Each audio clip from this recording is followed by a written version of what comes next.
Playoff baseball is upon us as the wild card kicks off today between the Milwaukee Brewers and Washington Nationals. I'm Alex Gould. Thank you for joining me today. My first ever podcast. There's a reason I wanted to create my first podcast at the start of October, because it's the best time of the year for us baseball nerds. There is nothing better than the month of October. I know people get excited for Halloween and the fact that it's the fall, and here in LA we don't even really get fall weather. It's pretty much nice year round.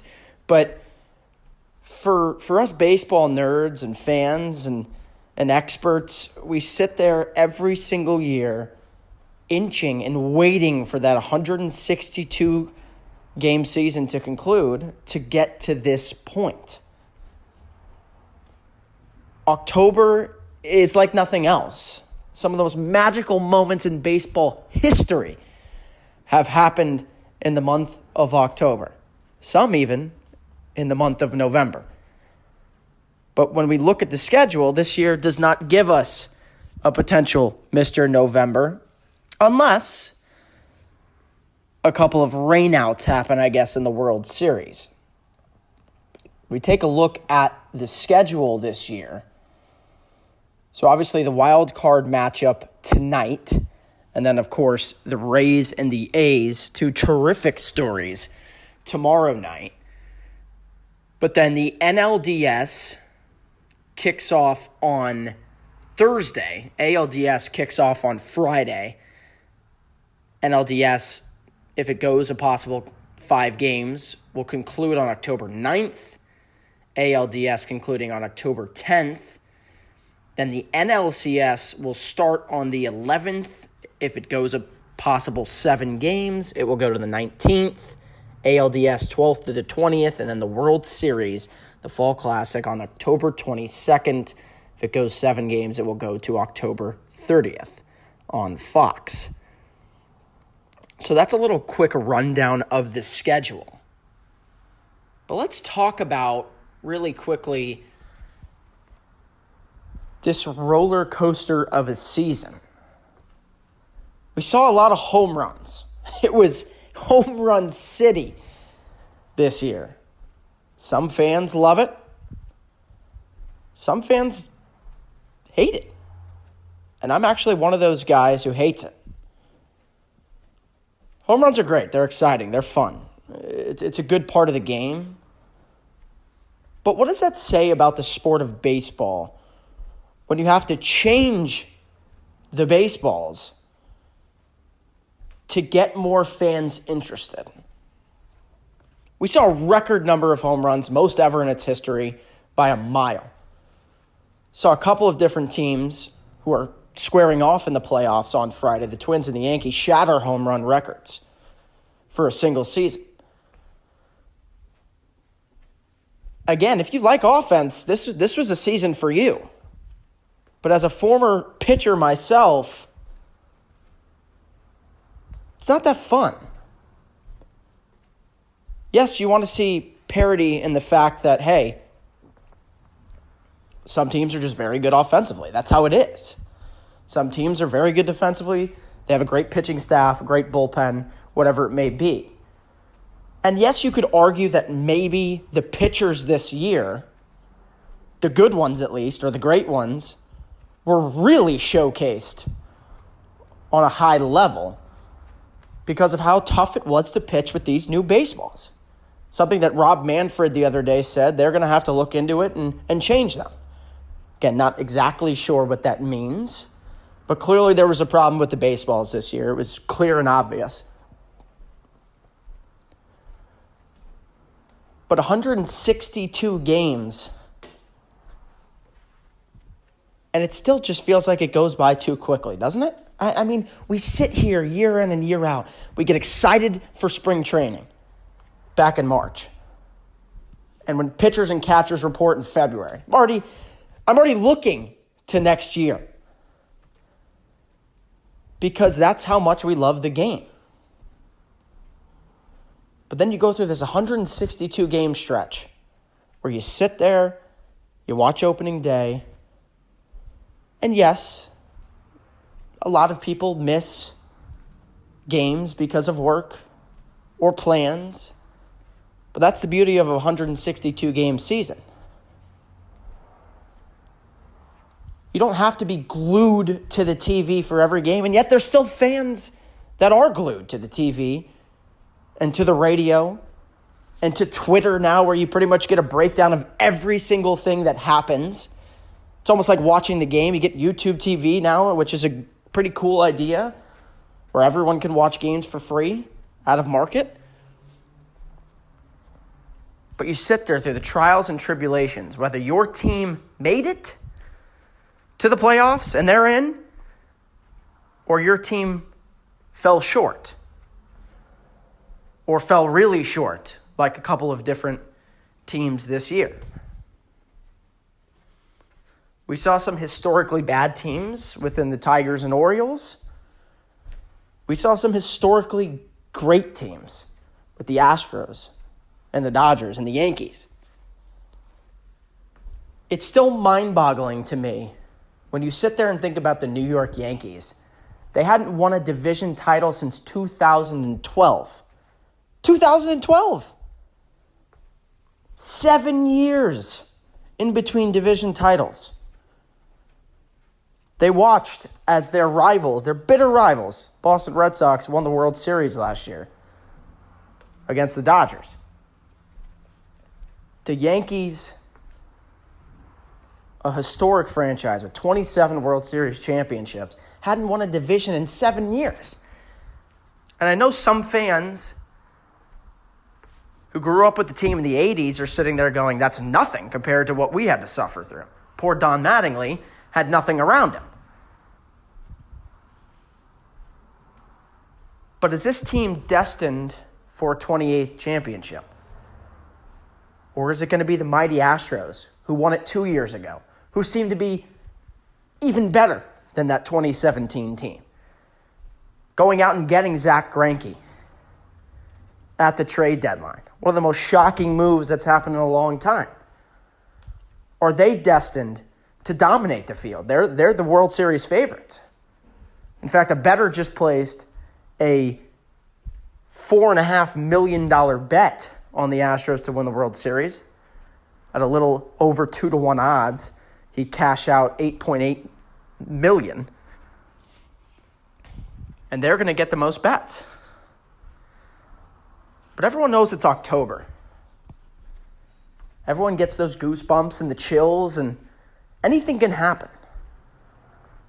We saw that the San Francisco Giants win 3 World Series championships in 5 years, where I think every single year, everyone sat there and said, how? How is this team good enough? The statistics show, the analytics show, well, you know what? Sometimes a team gets hot at the right time.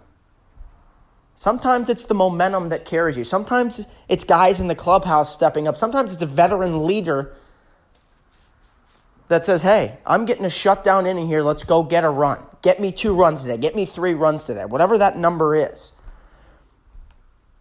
Or it's a hitter coming through in the clutch. There's situations that sometimes, I love the stats. I love the analytics. And we're going to dive into it in a little bit. But something about October baseball doesn't always follow the script, per se. And that's why they play the game.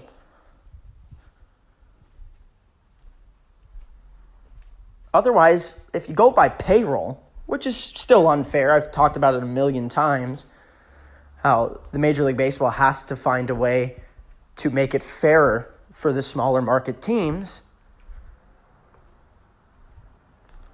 But seeing teams like the A's and the Rays and the Milwaukee Brewers get in with some of the lowest payrolls in baseball, let alone losing your former MVP to an injury, that's exciting.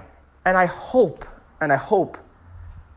that even if you're a Yankee fan or you're a Dodger fan, in the bigger markets, Red Sox fan, Cubs fan, whoever it may be, I hope that you fans can appreciate what some of these smaller market teams have done. It's truly incredible. And I know everyone knows about the A's. They were put on the map because of the Moneyball era, but the Tampa Bay Rays are very similar, if not even crazier, with some of the things that they implement into the game of baseball. And we'll dive into that matchup tomorrow. But I want to talk about Sunday real quick. And talk about the importance of what happened on Sunday. Take a look at the Brewers for tonight. They were 2 strikes away on Saturday from tying the division and creating a whole bunch of chaos. Something that we love to see. Maybe if you're not a Cardinals fan, you don't like to see it. But if you're a Brewers fan, you would have loved to have seen this miraculous run without Christian Yelich. If you would have told me that Christian Yelich would have been out for the season after about the start of September, and the Milwaukee Brewers would have been about 6.5, 7 games back of the division, and had a chance on Saturday to tie for the division and create a potential tiebreaker on Monday, again, depending on the results Sunday, I would have told you were crazy.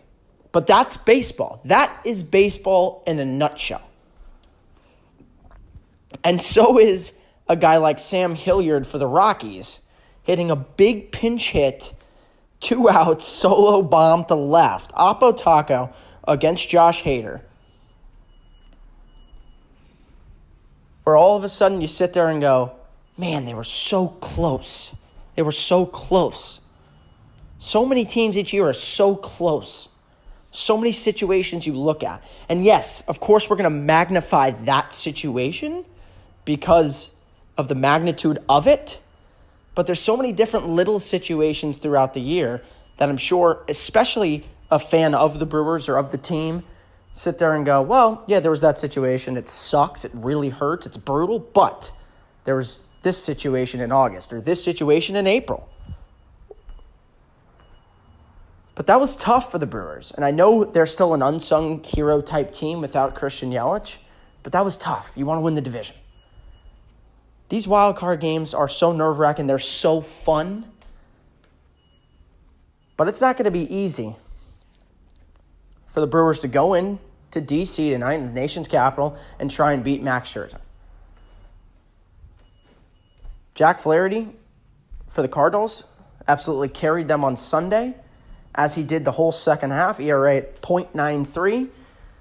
Top 5 second half ERA by a starting pitcher of all time. So the Cardinals may have earned it because they won on Sunday. But it almost feels like a missed opportunity for Milwaukee. I know they had this great run. I know they did.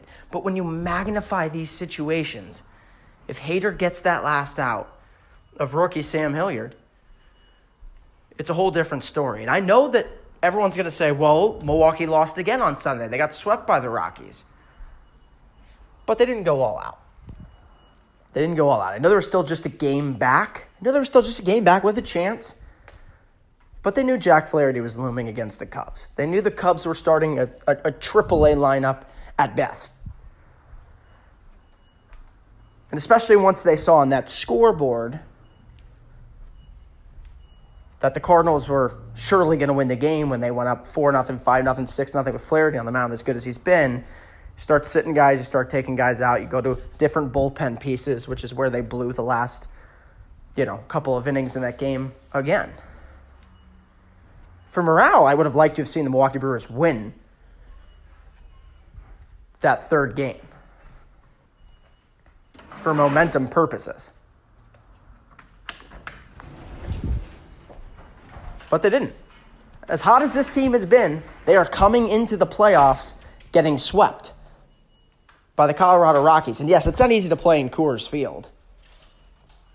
That's kind of a crapshoot on its own. But you would have liked to have seen that momentum sustained a little bit on Sunday.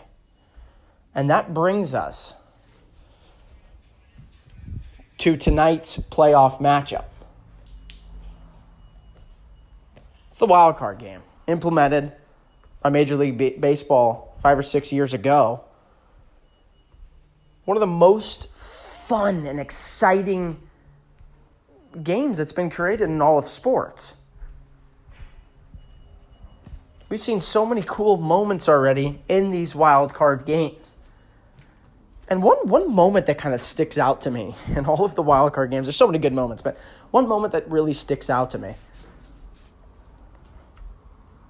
and I know so many people are going to say, what about this moment and what about that moment? But one moment that really sticks out to me was when the Diamondbacks played the Rockies 2 years back, and Archie Bradley came up, Diamondbacks, I believe, were up a run, and hit a 2-out, 2 RBI triple to break that game open.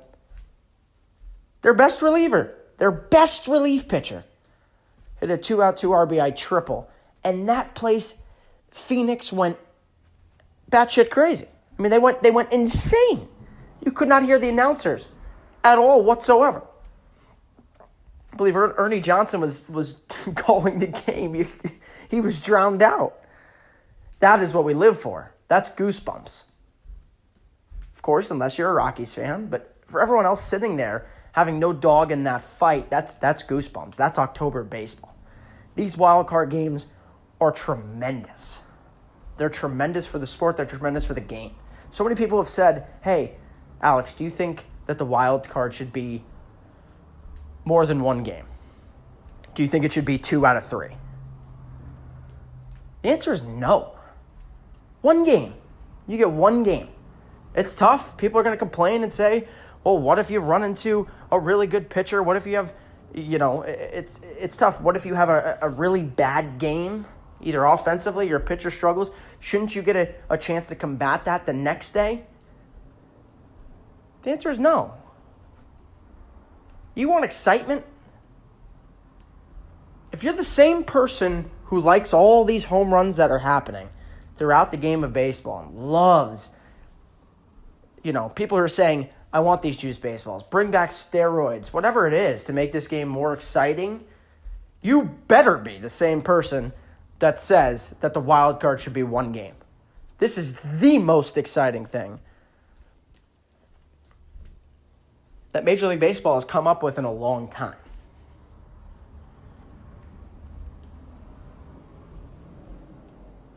So Nationals, Brewers, let's get into it.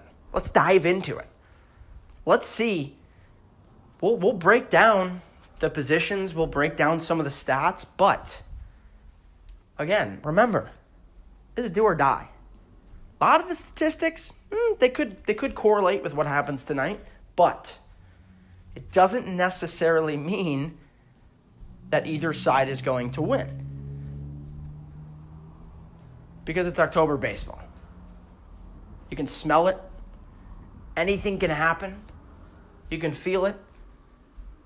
And you better believe that in D.C. tonight, where the Nationals have failed to win a playoff series, call this a one game. Again, I don't know if it's quite a series. It's still technically advancing in the playoffs. That place is going to go crazy. Baby shark and all. But let's dive into this matchup tonight.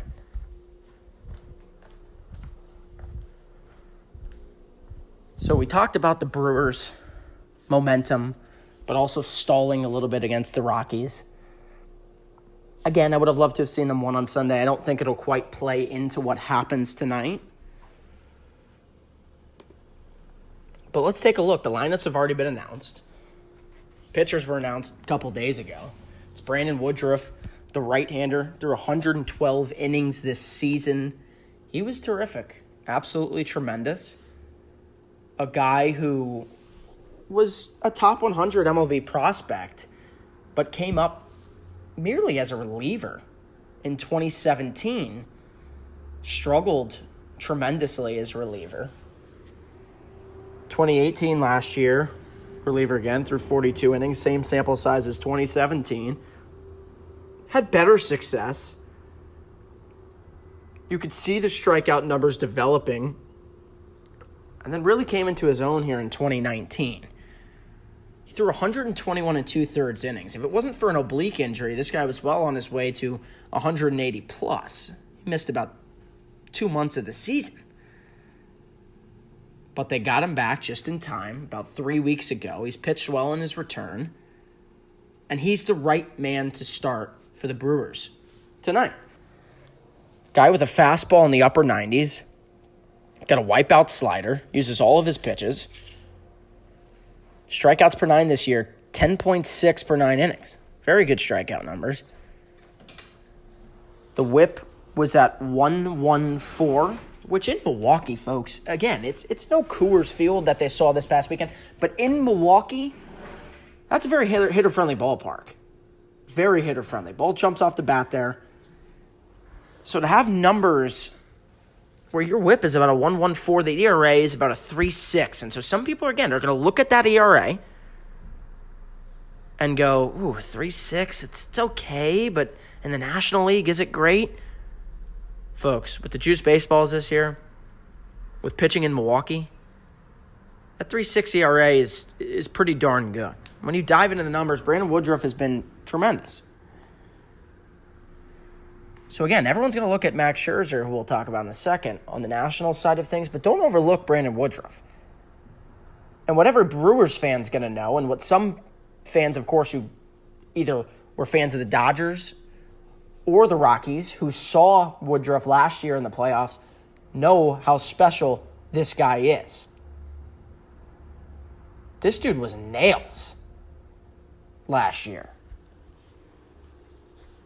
Pitched out of the bullpen, also pitched as an opener for Craig Counsell and Milwaukee. Threw 3 innings in the NLDS last year against the Rockies. Did not allow a run. He only allowed 1 base runner. It was a walk. Struck out 3.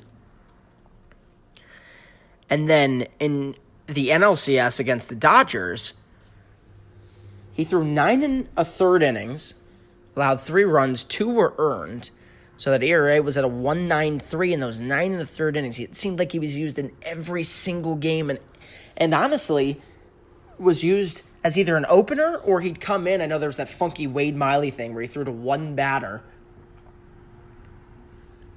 and they pulled him. Then Brandon Woodruff was the guy who came in right after that in Game 6.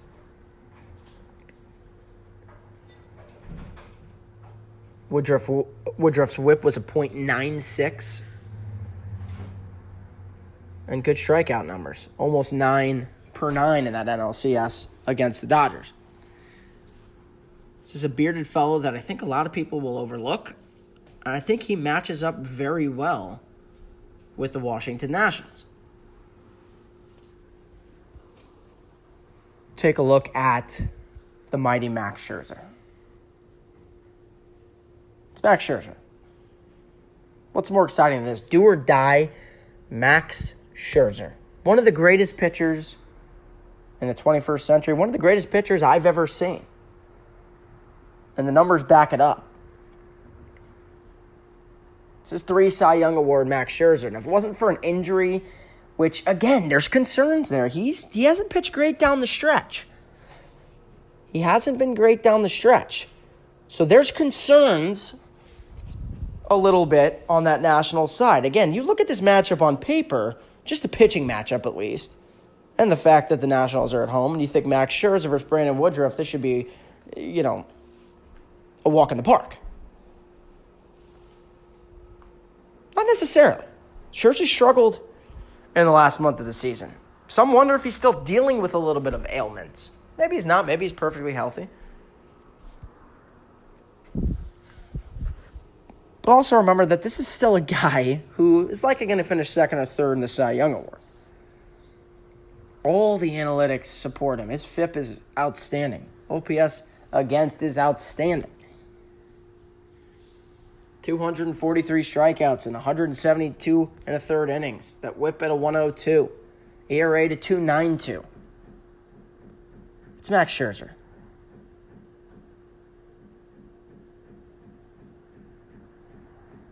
And honestly, I think it's Max Scherzer's time. We talk about this all the time. I know we hear a lot of people talk about it with Clayton Kershaw, but it's Max Scherzer's time to prove something in the postseason.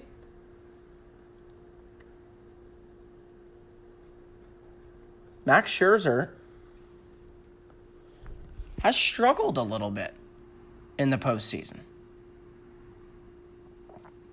Take a look at his numbers over the years. Dates all the way back to 2011 when the Tigers had that three-headed monster.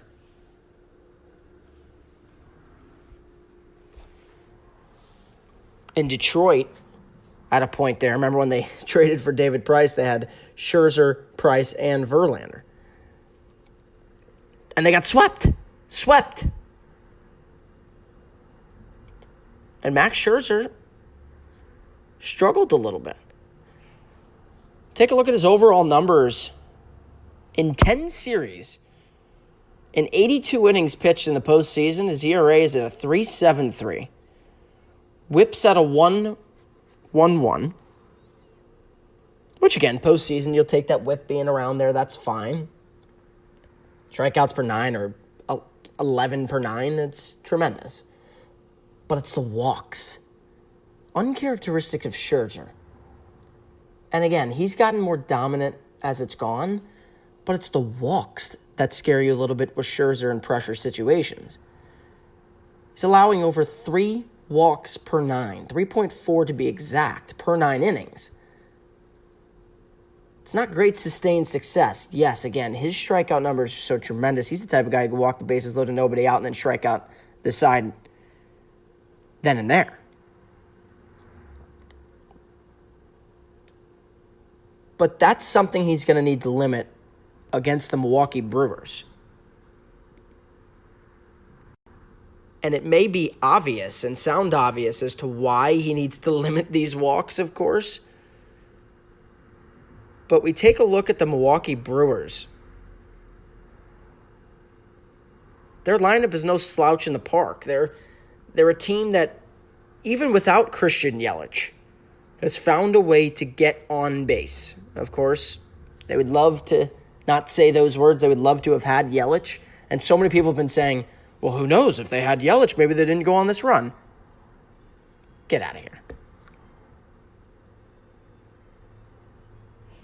In fact, if they have Yelich, there's a good chance that they win the division.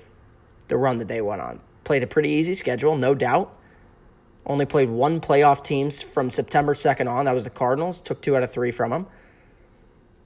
But this is a Brewers team this season in the National League. They ranked 5th in OBP. And again, just the National League, but ranked 5th in OBP. Respectable. 3rd most home runs. Again, some people say that plays at the park. A lot of Christian Yelich, so you're losing a lot of that offense, no doubt. They like to run a lot. 3rd in stolen bases. But this is the key stat that we look at with Max Scherzer, guy who's walked a lot of guys in the playoffs. In Z percentage, which is chase rate, they're 3rd best in the National League at laying off pitches out of the zone. 3rd best. So if Max Scherzer wants to try and dominate this team today, he's going to have to do so a lot in the zone because this is a Milwaukee Brewers team who's very disciplined.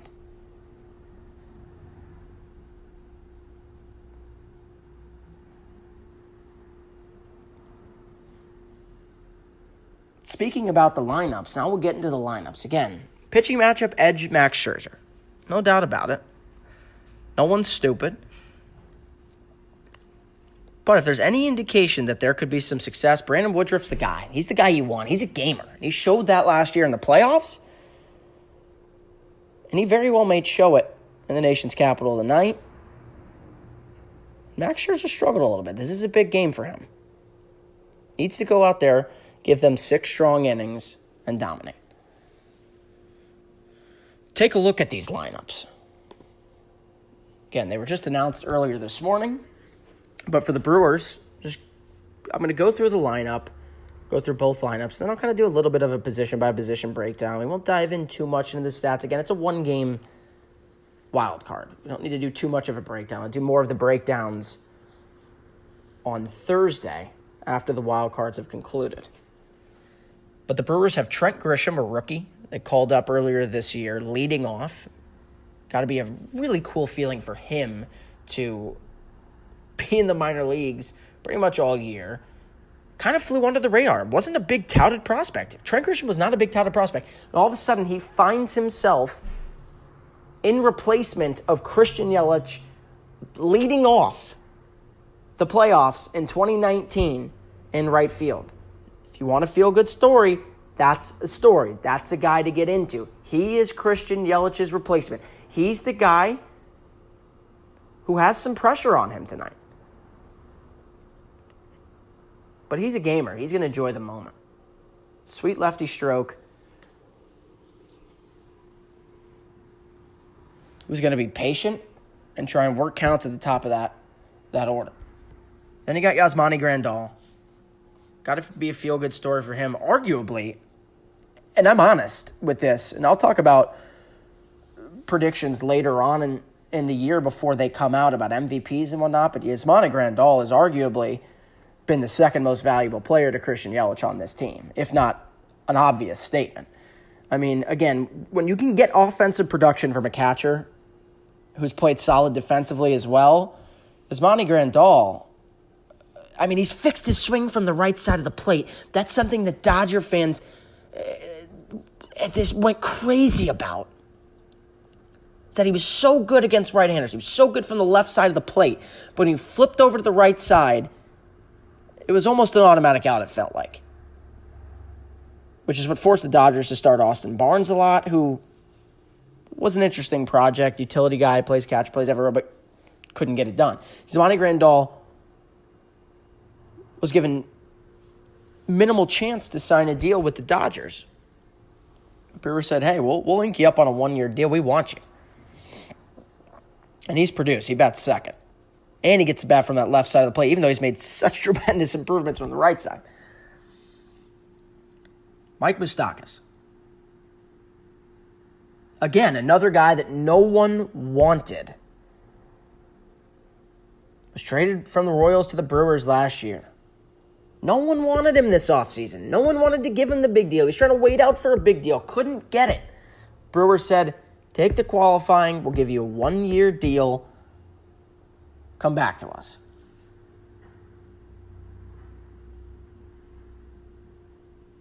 Over 30 bombs. Dude's been nails. And he's a guy that this offseason, we'll see. He's getting up there a little bit in age. Into the 30s. He's a guy who makes a difference. He has a big year. He proves year in and year out, it feels like. Maybe a little bit of a liability defensively. Okay, sure. But he proves year in and year out offensively. This guy could play. He bats third against Scherzer. Now, this guy was on my fantasy team this year. He's remarkable. I mean, a top 10 prospect in baseball. Keston Hiura. In the cleanup spot for Craig Counsell, playing second base. He struggled defensively, mightily actually. So he's gonna have to work in the offseason on his defensive game. Really needs to. But this is a guy who arguably is third place for the Rookie of the Year this year. Came up halfway, didn't get a fair shot to play the whole year. Came up halfway, then also got sent back down, then got called back up, stayed on the team pretty much from August throughout. And has made such a key difference. Keston Hiura is a guy to highlight here. I know he's righty-righty against Scherzer. But again, another rookie. So that's 2 of the first 4 hitters for the Brewers are rookies. Going against a salty vet.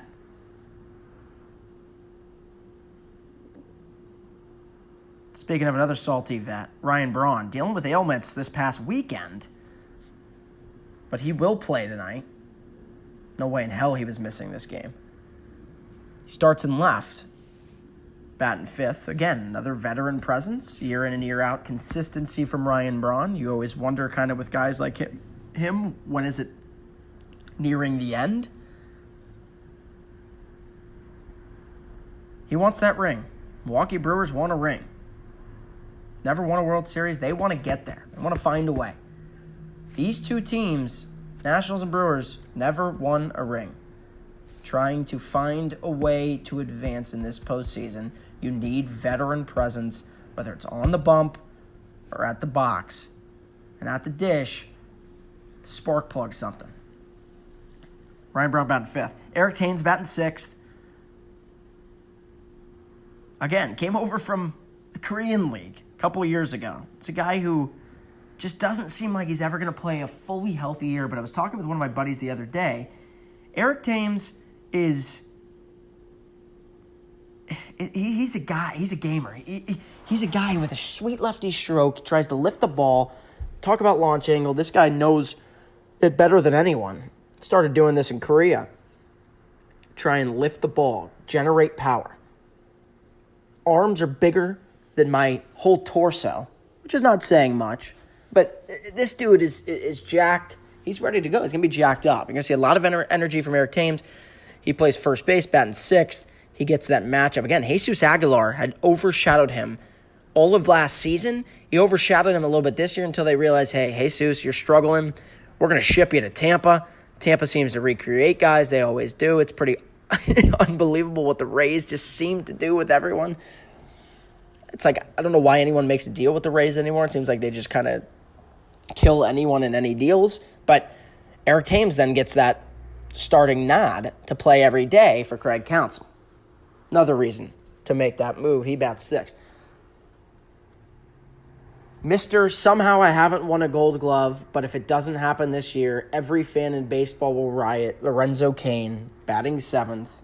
Offensive numbers are down. There's no question about it. Down in a year with the Juice Baseballs. Down in a year where, again, he's playing in Milwaukee. A little bit concerning offensively, but when you got this guy manning center field each and every day, give me him. Give me all of him. I want all of Lorenzo Cain. He will win the Gold Glove this year. Almost has to.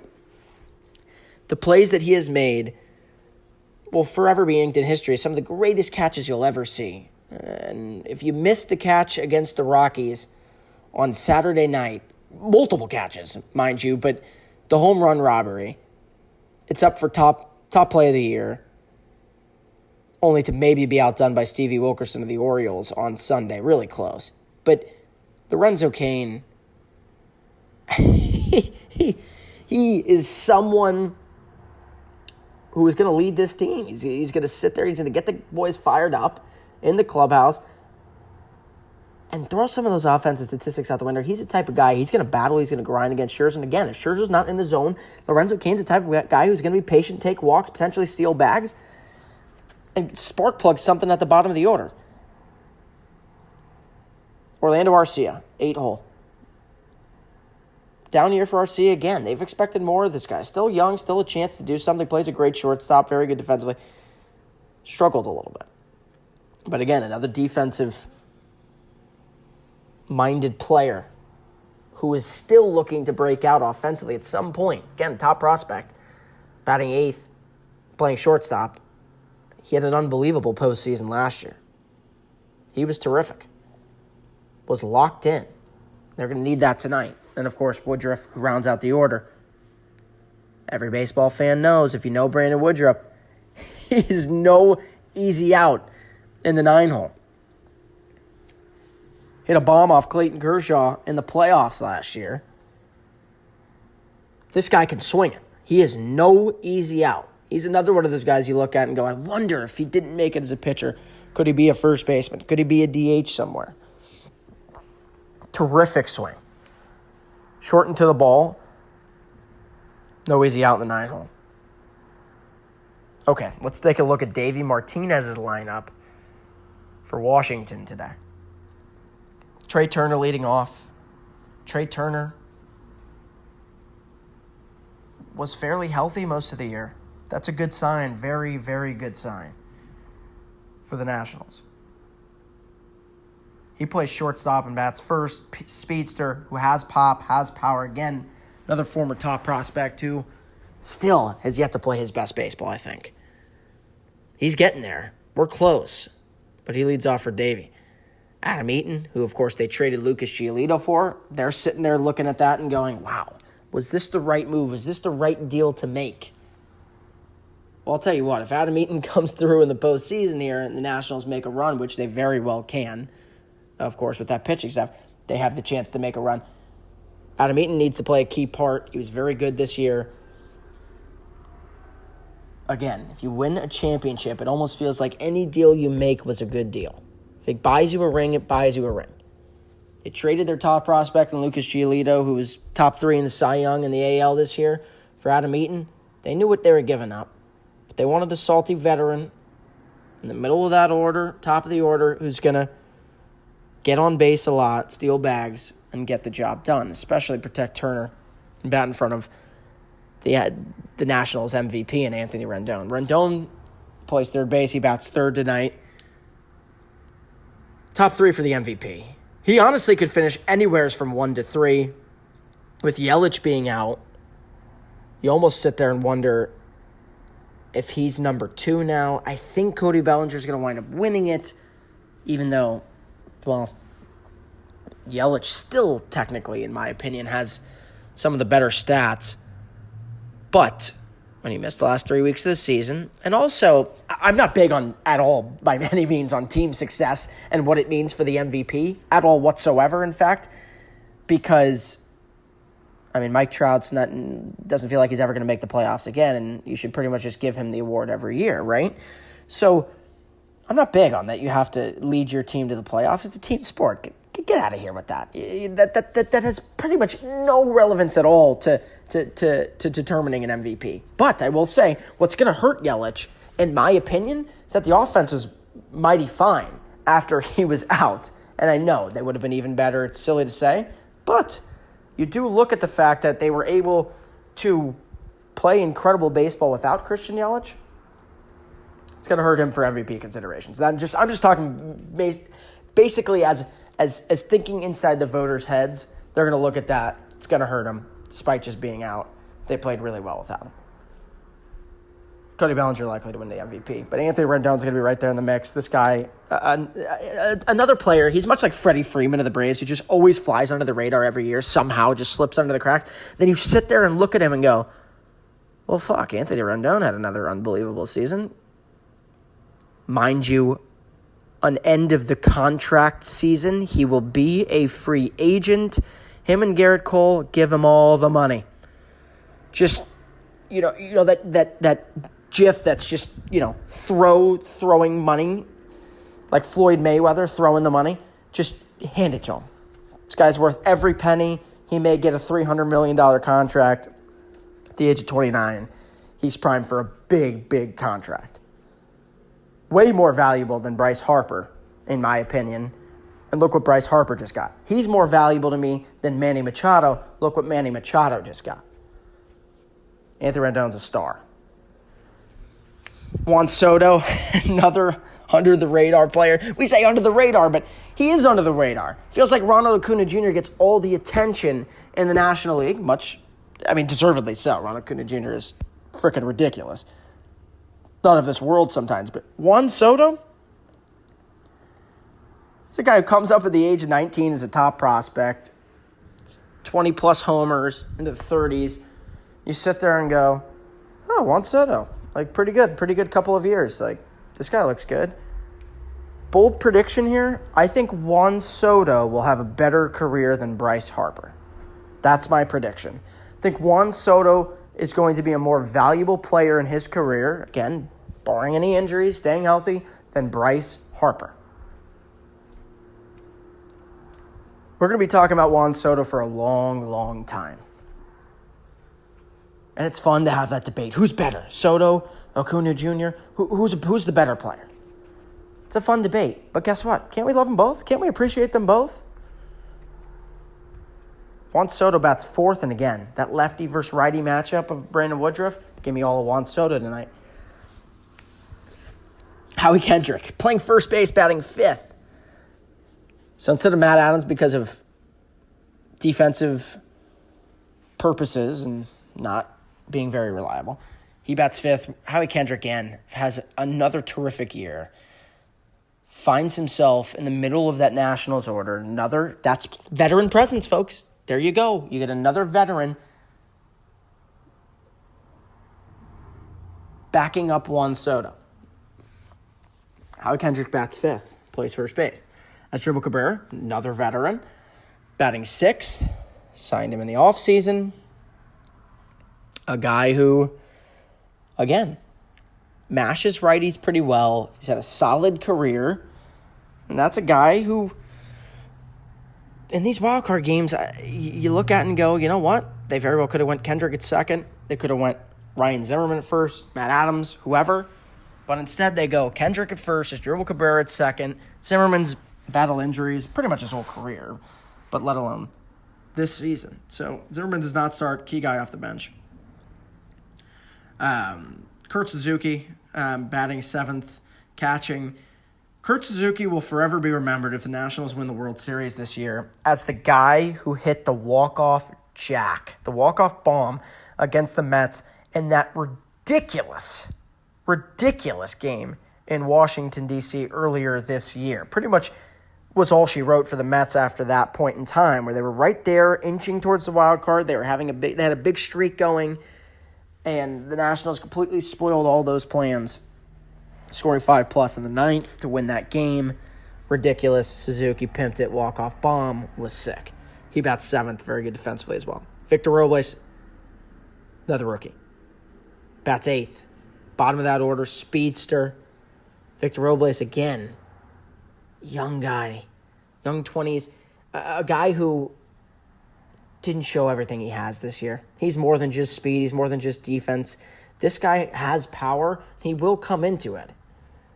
Some of these guys aren't like Juan Soto or Mike Trout when he came up, who just figure it out right away.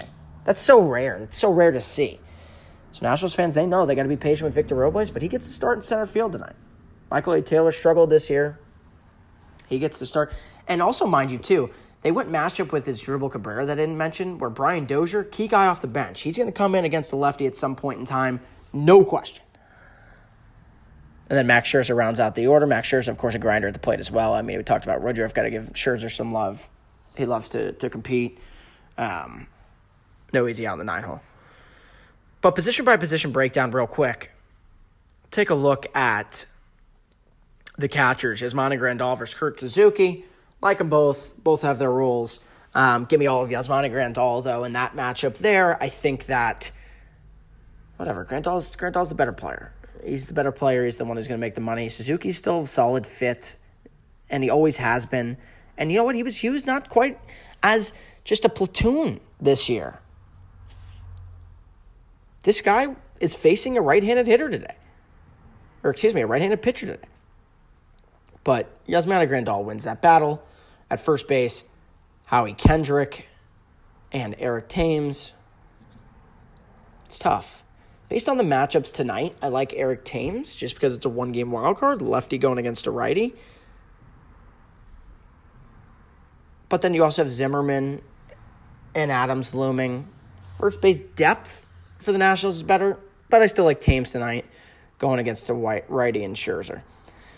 Second base matchup, Keston Hiura and Asdrubal Cabrera, not even close. Keston Hiura, so by far the better player. I know you have the veteran versus the rookie, but the rookie's better. He's primed for some October success if the Brewers can advance. Simple enough. Shortstop, Trey Turner versus Orlando Arcia. Give me all of Trey Turner. Again, Orlando Arcia may find it one day. This is a guy that the Brewers have not given up on. They have not traded him away. They have not given up on. Know he's good defensively. They know he has a decent swing. Can you figure it out? But Trey Turner, one of the many young cornerstones for the Nationals. Give me all of Trey T. Then third base, you got Mike Moustakas versus Anthony Rendon. It's tough because Mike Moustakas, honestly, had a great year, and he's very good. There's arguably many people that had a better year than Anthony Rendon. He's the better player. He's going to get all the money. He's going to get a lot more than Moustakas. But Moustakas is a viable option this offseason if someone wants him and wants to give him money. Again, he's going to try and negotiate a big contract, kind of like he did this past offseason. Didn't get it. But he's a valuable option for the Brewers, but give me all Anthony Rendon. We look at the outfield. Ryan Braun on left versus Juan Soto. At one point in time, of course, Ryan Braun won an MVP. At one point in time, you would have said Ryan Braun. We're not back in 2013, 2012, 2014 when Juan Soto was in middle school. We're not back then. Juan Soto's the guy. He is a better player than Ryan Braun is now.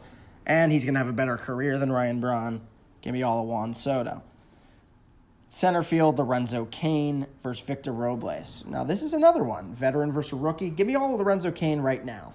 Victor Robles, similar player to Cain, I think. Will be a similar player in his career, I think. But give me low Cain. His defense is just remarkable.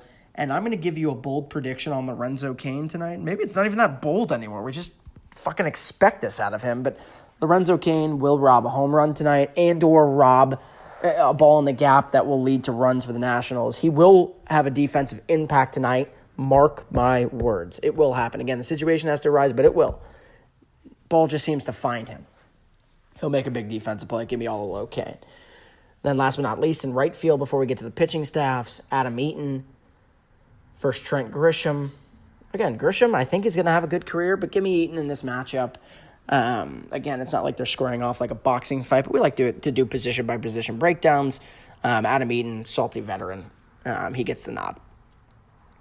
Pitching matchup tonight, Brandon Woodruff and Max Scherzer. Give me Scherzer. No doubt. If I have to pick between these two guys, no question. You want Max Scherzer on the bump. But again, Brandon Woodruff did well in the postseason last year. He's a sleepy name that I think a lot of people around baseball are not really going to know. They're going to watch this matchup tonight. Again, if you're not a big diehard fantasy baseball player or a big-time fan, you're going to sit there and go, Brandon Woodruff, okay, like this should be an obvious Nationals win. Nothing's obvious in October, of course, so if you say that anyway, you're silly. But Brandon Woodruff will come to play tonight. He will. And I think he's going to pitch very well. And again, he may only be used for 4 or 5 innings. Josh Hader looming, of course, they're going to use him for as many innings as humanly possible tonight. Do or die, that's what you do. In terms of the bullpens, it's tough. The Nationals have been good down the stretch. They went and got pieces. Got Daniel Hudson from the Blue Jays. Got Hunter Strickland from the Mariners. They've been fairly good down the stretch. But those names I just mentioned for the Nationals, we're not going to see them tonight. Unless it's a blowout on either side. Here's my bold prediction. I think that Max Scherzer goes 6-7 innings, and Steven Strasburg comes in for a potential save. Steven Strasburg, who's been arguably better than Max Scherzer this year. Not quite. Okay, Scherzer's been better, but Strasburg's been right there. He's a guy who should finish top 5 in the Cy Young. And he's had another really good season. Strasburg will come in relief tonight, whether they're losing or winning. He will pitch tonight, barring a lopsided game on either side, which no one wants to see at all, unless it's in favor of your team, whether you're a Brewers fan or a Nationals fan. Brewers bullpen's been okay, been good. I mean, the problem is Josh Hader was still dominant this year. His numbers were insane, almost 2 strikeouts per inning, which is just ridiculous. His walk numbers are so low, in the low 20s. But is this guy overused? You almost saw a little bit of fatigue last year in the playoffs against the Dodgers in the NLCS when they went to 7 games. If you overuse him and can't use anyone else in the bullpen, it's going to be a tough road for Milwaukee. No doubt, do or die, got to use him for as many innings as possible. I'm a firm believer in that. If he has to throw 4 innings tonight, he throws 4 innings tonight. Whatever you do to win, no doubt. And you have a couple days rest. I should say a day rest before they have to play on Thursday. But you do want to be careful with a guy like Josh Hader, who's already been overworked a little bit this year as it is. But again, he's their main piece out of the bullpen. Bullpen edge, honestly, just because it's a do or die, goes to the Nationals because they can use Strasburg. Because they can use Patrick Corbin if they need to have a lefty-lefty matchup at some point in this game. which you may see. You may see Anibal Sanchez come in and throw it in. He's been good down the stretch for the Nats. So now we get to the point of prediction time of who's going to win this game. And I've talked up Brandon Woodruff, and we like the story that is the Milwaukee Brewers without Christian Yelich. And I think more people are going to be rooting for them, especially Dodger fans. I think you'd rather run into them than the mighty three of the Nationals, that three-headed monster of a rotation. But I think the Nationals win this game. I think they win this game. They set up a really good matchup against the Dodgers for all of baseball. I like the Brewers. I do. I love Craig Counsell. What he's done with this team is just remarkable. The way they finished, but I think their season finishes tonight. I think it's over. I think the Nats win more of a low-scoring game. I think Scherzer dominates. I think that Woodruff actually pitches well, but I'm going to go something around the lines of, not like the score matters, but 4-2 final. I think Steven Strasburg gets a save. I think you see Patrick Corbin start game one in LA on Thursday. Nationals get it done tonight. Again, we're going to preview the other matchups as they come each day. But, of course, A's-Rays tomorrow. So excited about that. Talked about it earlier. Two of the smallest budget teams in baseball finding a way to get to the postseason. One of them, unfortunately, their season ends. One of them will advance to play the Astros, the mighty Astros. The A's are all familiar with them. So maybe you'd say they match up better. So that's exciting to watch tomorrow. I believe it's Sean Manaea versus Charlie Morton. Manaea, who just came back from a shoulder injury that was kind of forced him to be out the whole year. That's exciting for tomorrow. Charlie Morton, one of the greatest stories in baseball. Again, about 37 years old, throwing 97, 98 miles an hour. Fun story to watch. He'll be about top 3, top 4 for the Cy Young as well in the American League. Twins, Yankees, give me all the home runs. That's what it's going to be. It's going to be a home run slugfest. Both rotations aren't that great. Then, of course, Braves, Cardinals. Cardinals stuck in. Are the Braves that scary, though? I don't know. Preview them more on Thursday. But an intriguing matchup there. Starters were already announced. It's Dallas Keuchel, who didn't start pitching till July, which means he's fresh. Wasn't necessarily great this year, but it means he's fresh, which means Soroka likely go game 2, then Miles Michaelis game 1, Jack Flaherty game 2. Give me all of Flaherty and Soroka in game 2. That'll be a lot of fun. Of course, the Dodgers wait on tonight's winner, as I talked about, primed for potentially getting to a World Series for a third straight time. If there's any team that needs it, it's the Los Angeles Dodgers. Team hasn't won in over 30 years. And people in LA may riot if the Dodgers don't win a World Series this year. A lot of pressure on Dave Roberts and company. But I already got to kind of my bold predictions. And it's that Locaine will have some crazy home run robbery, game-saving type play tonight. And that Steven Strasburg will get a save. But I'm going to give you quick predictions of who advances in each series. Again, I will still preview them tomorrow and so on, but I'm going to talk about who I think will win, quickly why, and predictions for the rest of the postseason. First, tonight I already talked about, I think the Nationals advance. They play the Dodgers. Tomorrow is such a flip a coin. Sean Manaea has been incredible, but he was hurt. So again, what happens when he faces a really good lineup like the Rays? Charlie Morton will be pulled immediately if he starts struggling. Rays love to go to their bullpen. Kevin Cash has done a terrific job. Rays have the edge, I think, on the bullpen side of things, but I actually think the A's win tomorrow. They're at home, in front of 50,000. People are going to laugh at me and go, well, dude, the Rays are better on the road. They are. And essentially they play at a ballpark where, 4,000, 5,000 fans show up a night. So you'd honestly rather see this game in Oakland anyway. And maybe even if you're the Rays anyway. But I like the A's at home. I think Matt Olson has a big game, that lefty-righty matchup against Morton. Marcus Simeon's arguably been the MVP of the second half of the season in the American League. Honestly, kind of feels like he came out of nowhere. He's just been unbelievable, Matt Chapman and company. I like the A's tomorrow. I think the A's win. Brings up Dodgers-Nationals Thursday. Cardinals-Braves. I think the Braves win that series, but I think it'll be very close. And I think the first game is critical. Absolutely critical. Must win for the Braves on Thursday. As good as Mike Soroka's been, who's pitching Game 2, I've read some reports he may pitch Game 3. That would just be absolutely mind-boggling and so dumb. But assuming he goes Game 2, Game 1's a must-win for the Braves. Have to beat up on Miles Mikolas, who's been okay this year, but really not worthy on any playoff team this year of being a Game 1 starter in the playoffs.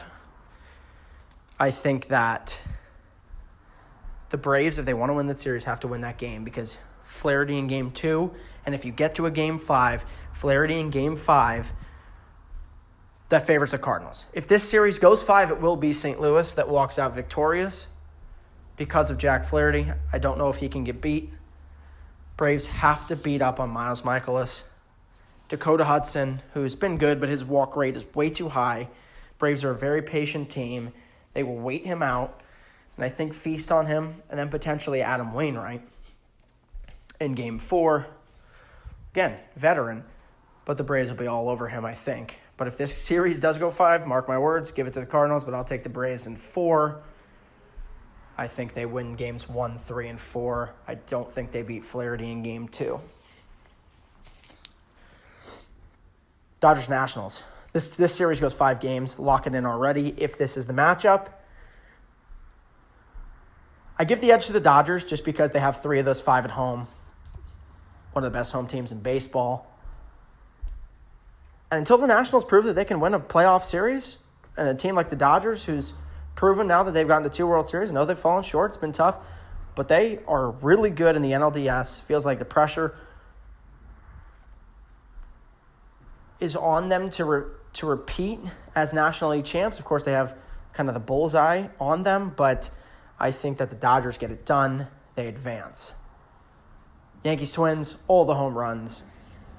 The postseason, a lot of times, is not necessarily about the offense, though. It's about the rotations. Both these rotations are in big-time question marks. Yankees get Luis Severino back. Think he makes the difference. Again, we'll see how healthy he is.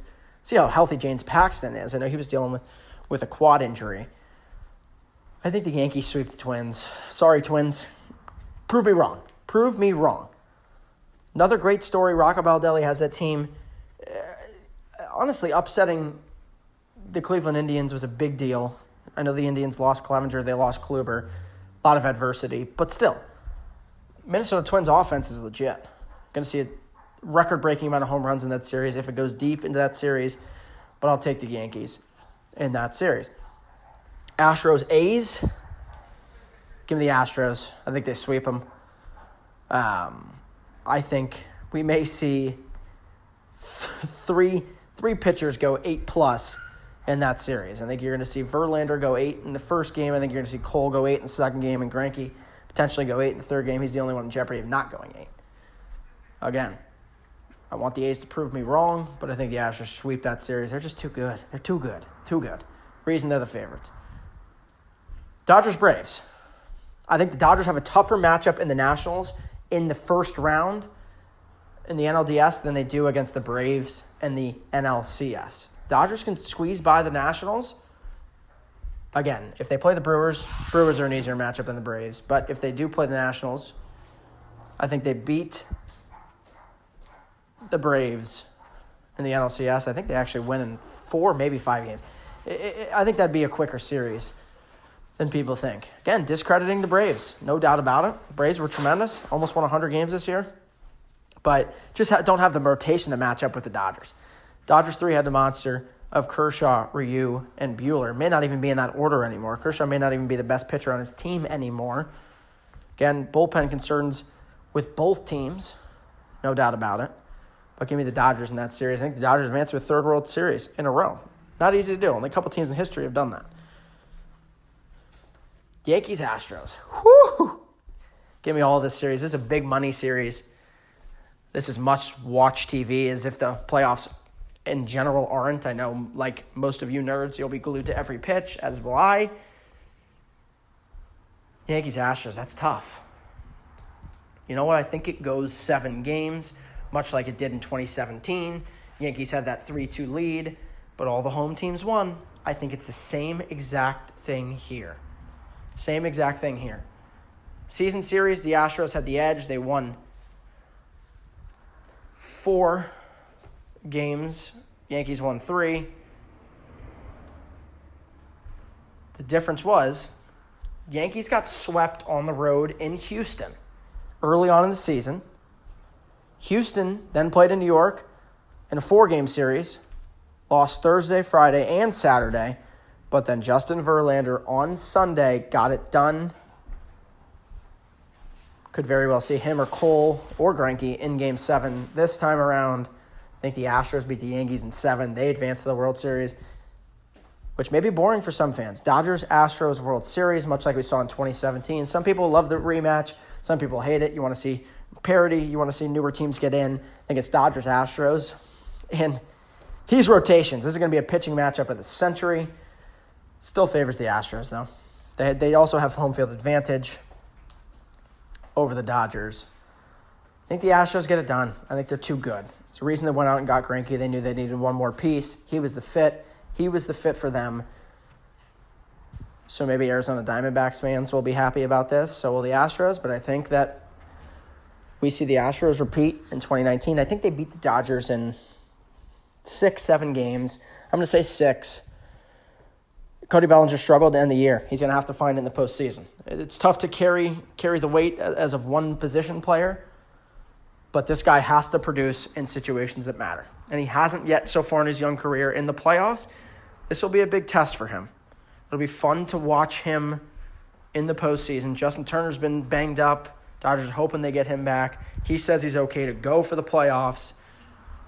Bullpen concerns, is Jansen a reliable closer? He blew a couple of games against the Astros in 2017. He very well may have a short leash even in the playoffs. You could see a starter closing. You could see Rich Hill as a closer. You could see Kershaw as a closer at some point. You could see Kenta Maeda or Joe Kelly, of course, who they signed in the offseason. But I think the Astros get it done. Ryan Presley is back from injury. He's healthy. He's good to go. Dominant force. Ozuna, dominant force in the bullpen. Astros are just too good. Lineup top to bottom is better than the Dodgers. They win the 2019 World Series. They fly the flag in Houston for a second time in 3 years. This podcast was a little longer than normal. It's my very first one. But I want constructive feedback. I want people to tell me what I need to implement more. I want people to tell me what I did well. But I want people to mainly focus on things that I need to improve on for podcasts to come, or things that you guys want to hear for the future. Give me suggestions. It'll be a team effort. Much like the game of baseball, it's a team sport. Talk about all these guys that make a difference. It's the whole team that makes a difference. It's the postseason. You can throw out a lot of the stats out of the window because it's October. We've seen so much that can happen in this glorious month. Christmas come early, Hanukkah come early. For those Jewish people listening like myself, I can't wait. I have the chills just doing this podcast. In about 2 hours, it's first pitch in the nation's capital. What better way to start it off? Go USA. Max Scherzer, Brandon Woodruff. Should be exciting. I'll be back on tomorrow. Appreciate you guys for listening. Thanks so much.